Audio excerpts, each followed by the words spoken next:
Now that we've covered the origins of the Man of Steel, we need to get into some of his early adventures. Superman, he's different from other superheroes of the time because his stories aren't necessarily focused on common superhero tropes.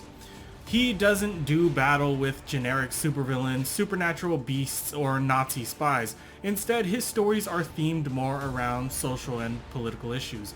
Superman doesn't fight demons from hell or aliens from space. Instead, he chooses to tackle corrupt politicians, homelessness, poverty, greedy landowners, and even prison reform. This is something about the original Superman that makes him somewhat unappealing to certain people. He really did tackle real-world issues that were occurring at the time, and this makes his stories a bit, let's say, dry for some people's taste, but I personally think it's fascinating. Superman here isn't so much a hero as he is an activist and definitely a radical. He doesn't protect authority figures as much as he challenges them. So in this series of videos, we're going to be going through Superman's early adventures and view some of his solutions for society's problems. That brings us to today's story, the Mineshaft, in which Superman tackles the concept of workers' rights, workplace safety, and greedy businessmen. Sounds kind of boring, right? Well, you'd be surprised because it's a bit more interesting than you think. Let's read. We start off with some fresh news from the Daily Planet. A local mine has collapsed, trapping the miners inside. There's only minutes left before they die from lack of oxygen. Clark Kent takes the story and then rushes off as Superman to go rescue the miners. When he arrives, he disguises himself as a miner and infiltrates the mine, only to find that all the miners are already unconscious and unable to escape due to poor working conditions and faulty safety gear. Luckily, Clark is able to use his strength to clear the blockage and rescue the miners. The next day, Clark grants an interview to one of the disabled miners. The miner explains that the conditions of the mine have always been terrible. A man named Thornton Blakely owns the mine shaft and does nothing to keep it in shape, and instead keeps all the money for himself. It's for this reason why the miners are always put in constant danger. After the interview, Clark decides to visit Thornton Blakely to get his side of the story, but he just doesn't seem to care about the miners who work for him. He has no interest in repairing the mine or providing pensions for the injured miners. As a result, Clark decides to disguise himself as a miner and goes into the night to infiltrate Thornton's home, hopefully to enact some kind of justice on behalf of the miners. One of Thornton's guards catches Clark and he gets kicked out of his presence. It turns out that Thornton Estate is throwing a big party with tons of Metropolis's rich elite. This is fortunate because Thornton has a brilliant idea. To prove that the mine is safe, he decides to continue the party underground. Of course, Clark agrees and leads the party guests into the mine, even though this is clearly a bad idea. Clark does have a plan to take advantage of their arrogance. Almost immediately, when they arrive underground, Clark snaps one of the support beams and causes a collapse. The loud boom causes the partygoers to feel shocked. Then they realize that they are trapped and they only have 24 hours worth of air before they perish. Thornton rises to call for a rescue using the safety equipment, but ironically he never invested in their repair and they simply don't work. At this point, the partygoers all turn on Thornton for his stupid idea. The party in the mine shaft, they attempt to strangle him, but Clark stops them and explains that there is still a chance that they could make it out of the mines if they are willing to dig all night long. All the partygoers work tirelessly all through the night to break free from the mine, but the work is simply too great for their lazy, entitled bodies and they pass out. Then, while they sleep from exhaustion, Clark decides that they have learned their lesson and he opens up the mines to let them out.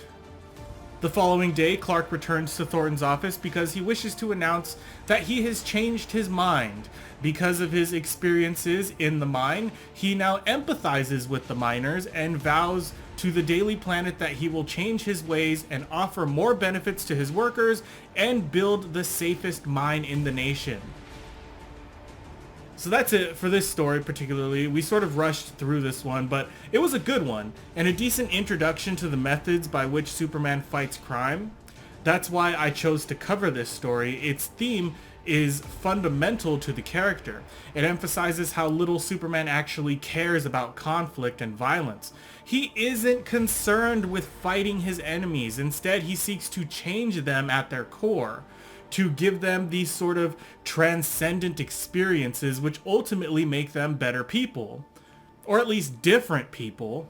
And this is fascinating because moving forward we would see this become such a fundamental part of the character. Superman, through his actions, changes people.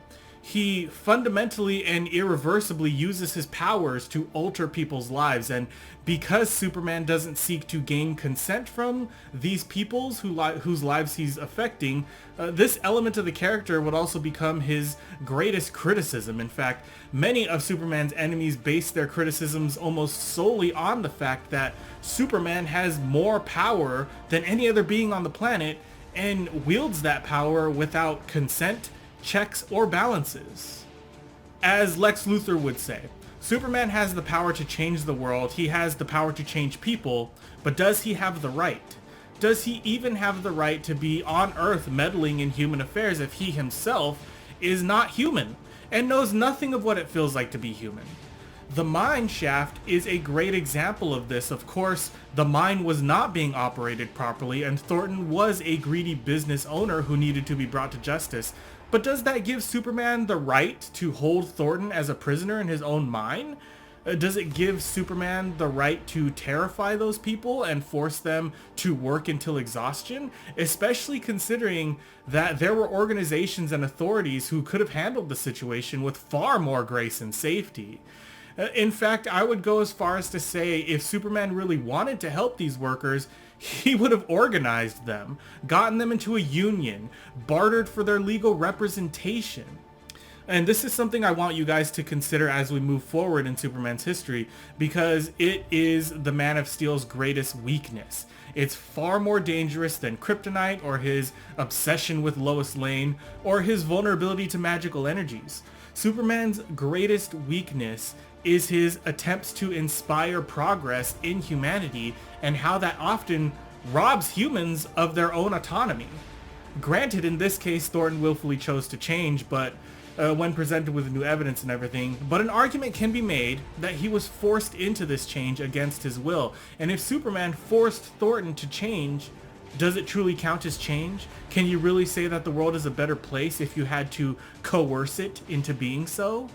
I'm going to leave you guys with this panel here where Superman has gone to visit Thornton's office, and Thornton seems genuinely repentant for his actions because the experiences he had in the mine, and they've brought the miner's problems closer to his understanding.